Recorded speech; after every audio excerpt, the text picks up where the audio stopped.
Wala jama'a ku rika lura da status story da yara suke sawa a WhatsApp. Mafi yawanci abin ya fa shigo lungu da saƙo wallahi ko ina an kaje za ga yayan mata nan masu wannan ɗabi'ar. Mace ta nemi mace saboda hauka da jahilci da jakanta da dodewar basira. Ga namiji ga mazaje nan haba kai inna lillahi wa inna ilaihi raji'un. Wallahi ina mai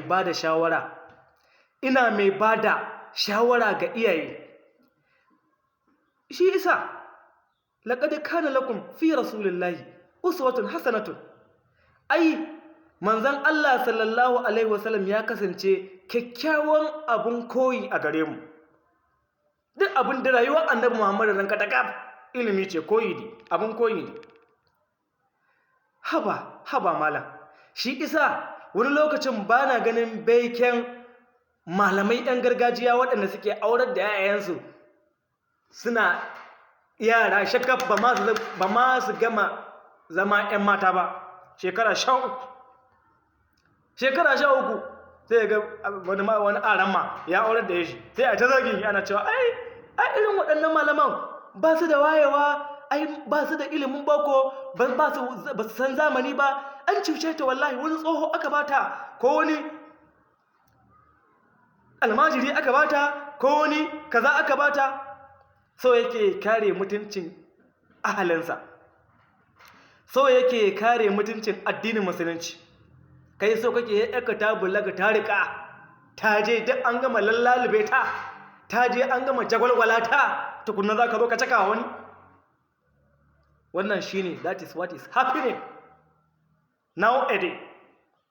Wannan shine abin da yake faruwa. Iyaye ku daina kai ƴaƴanku haya institution. Ƴarka tana yin kandi, kai ƴarka tana JS3 kaga ta fito tana taku da ƙyar, kaga ta ce ke ya ne in ba ke.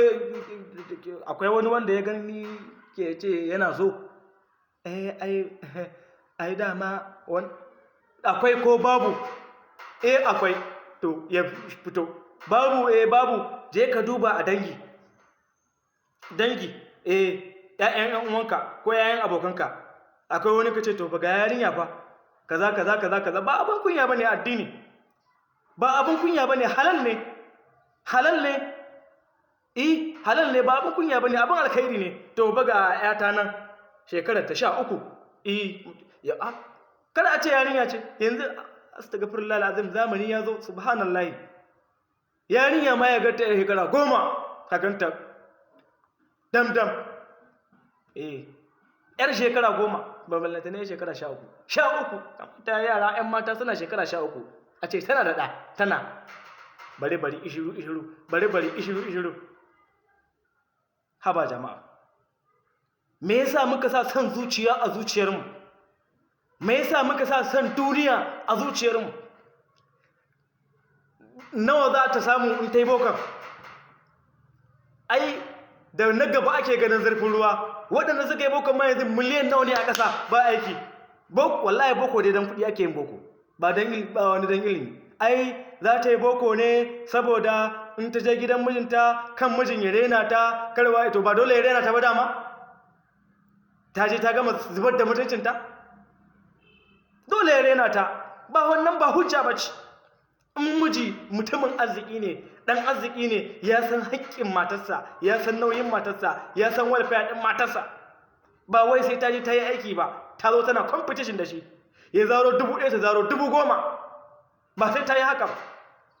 Tana ɗauka albashi yana ɗauka, ba nan take ba, an danne bodari kai. Jama'a mu rika nema wa ƴaƴanmu, mu rika shirya wa ƴaƴanmu rayuwa mai kyau. San zuciya da muka zo muka sa a zuciyarmu, muka ɗau ɗabi'ar da ba tamu ba, ya kai mu ga halaka, ya kai mu ya ji ya baro mu, kuma ba mu ga amfanin haka ba. Ga yanan dis kaga arama ga kayan aiki dukiya Allah tara mai yana neman mata aure sai ya fara tantama. Arama kaga wani fitaccen alhaji ya fito iya neman aure